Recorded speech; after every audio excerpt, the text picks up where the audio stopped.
Hello friends, good evening. কেমন আছো তোমরা সবাই? আই হোপ তোমরা সবাই ভালো আছো। তো দেখো, আজকে আমাদের হাওড়াতে হচ্ছে 24 তারিখে এটা কার্নিভাল শুরু হয়ে গেল। এটা আগের বছরেও হয়েছিল। তো আমরা যাচ্ছি। সো বন্ধুরা, দেখতে দেখতে আমাদের প্রত্যেকটা ইভেন্টেস তো কেটেই গেল। তো আমাদের সামনে একদম বছর শেষের মুখে। তো ফাইনালি চলে এসেছি আমরা কার্নিভালটাকে এনজয় করতে। সো বন্ধুরা, চলো তাহলে ভিতরে যাওয়া যাক। তো ফার্স্টেই তোমাদেরকে আমি দেখাচ্ছি, দেখো এত সুন্দরভাবে ওরা লাইটের সুন্দর ব্যবস্থা করে এত সুন্দর সাজিয়েছে। ওরা আগের বছরও ভালো সাজিয়েছে, এবছর তো আরও ভালো। তো তোমাদেরকে আমি দেখাচ্ছি, দেখো কত সুন্দর লাইটের কানেকশানগুলো করেছে ওরা, খুব সুন্দর লাগছে। এই দেখো সামনের গেটটা দেখো, এরকম স্যান্টাকে দিয়ে সাজিয়েছে, খুব বড়। আর সবাই দেখো খুব সুন্দরভাবে এখানে বাচ্চারা খুব এনজয় করছে আর সেলফিও তুলছে। এই দেখো এই পাশটাও দেখো লাইটের কালেকশানটা দেখো কত সুন্দর। তারপরে চলে এলাম আমরা ভিতরে। তো ভিতরেই তোমাদের ফার্স্টেই চোখে পড়বে এরকম, দেখো এরকম টয় ট্রেন, সান্টা ক্লজ এরকম সব চোখে পড়বে। আর এরকম এই পাশটা দেখো গাছে লাইট দিয়েছে, কত সুন্দর সাজানো। এই দিকটাও দেখো, আর ওই পাশটা করেছে বন্ধুরা দোলনা। আর এই পাশটা, এই দিকটাও দেখো বন্ধুরা কত সুন্দর করেছে আমাদের যীশু খ্রিস্টের জন্ম। তো এত সুন্দর করেছে এখানটা, বেশ দারুণ লাগলো আমার দেখে, ভীষণ ভালো লাগছে। আর লাইটটাও অসাধারণ লাগছে এখানে দিয়েছে। তো খুব সুন্দর খড়ের গাদার মধ্যে করেছে। তো এই দিকটা চলে আসছি বন্ধুরা, দেখো শুধু হচ্ছে রাইটের হচ্ছে দোলনার ব্যবস্থা করা হয়েছে দিকটা, প্রত্যেকটা কত রকমের দোলনা এসেছে এখানে। আর মাঝখানে মাঝখানে দেখো এরকম টলও দিয়েছে, ফুচকা আছে, চটপটি আছে, সব রকম খাবারও তোমরা পেয়ে যাবে এখানটা।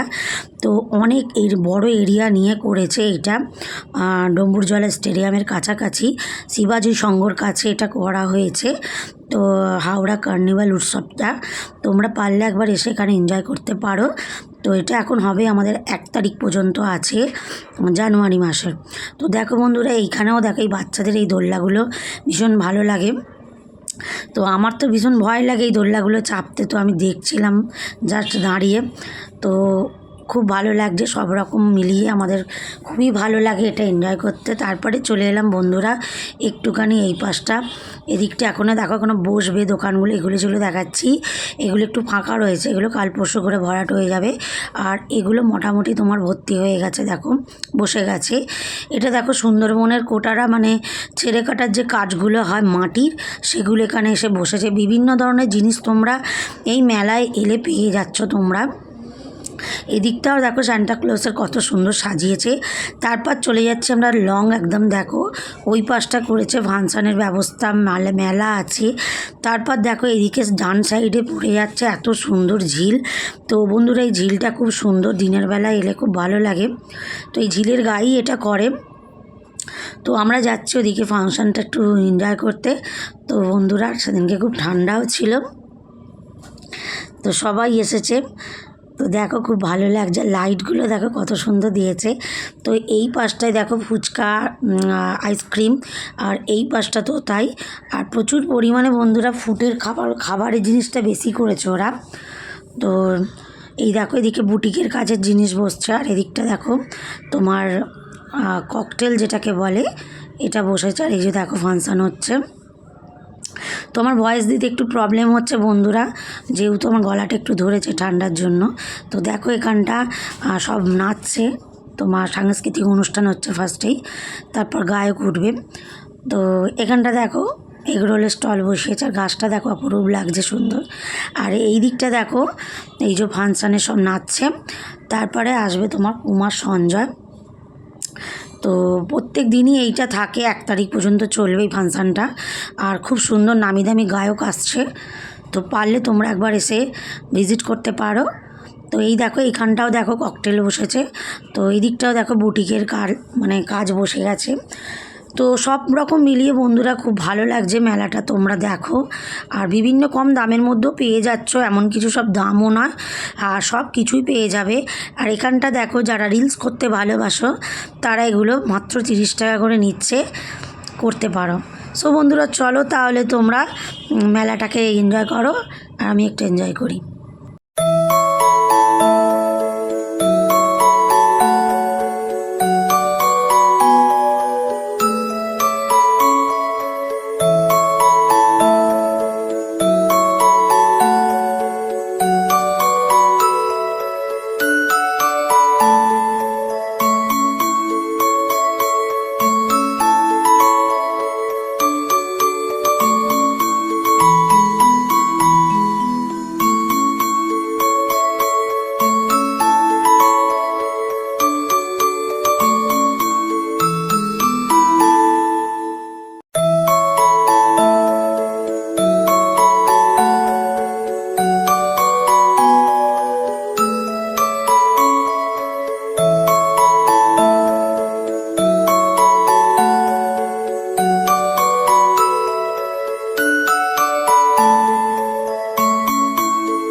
অপ্রতিম সঙ্গীত শিল্পী শ্রী সতীনাথ মুখোপাধ্যায়। আমি এক একজন শিল্পীর নাম বলবো আর দু লাইন করে আপনাদেরকে শোনাবো। জানি একদিন হবে আমার জীবনে লেখা মুখার্জি সতীনাথ বলতো এমন কথা। শ্রী সতীনাথ মুখোপাধ্যায়, দু লাইন শোনাই। জানি একদিন আমার জীবনে লেখা হবে, জানি একদিন হবে আমার জীবনে লেখা মুখার্জি সতীনাথ বলতো এমন কথা। ভুলিনি কিনা বসু নামে একজন যাকে কুকিল শোনাবো চৈতি হাওয়ার মতো কথা। আর ঘুমের ছায়া নামে, আর ঘুমের ছায়া নামে কে গান্ধী বলি, ঘুমের ছায়া চাঁদের চোখে এ মধুরা নাই বাকি।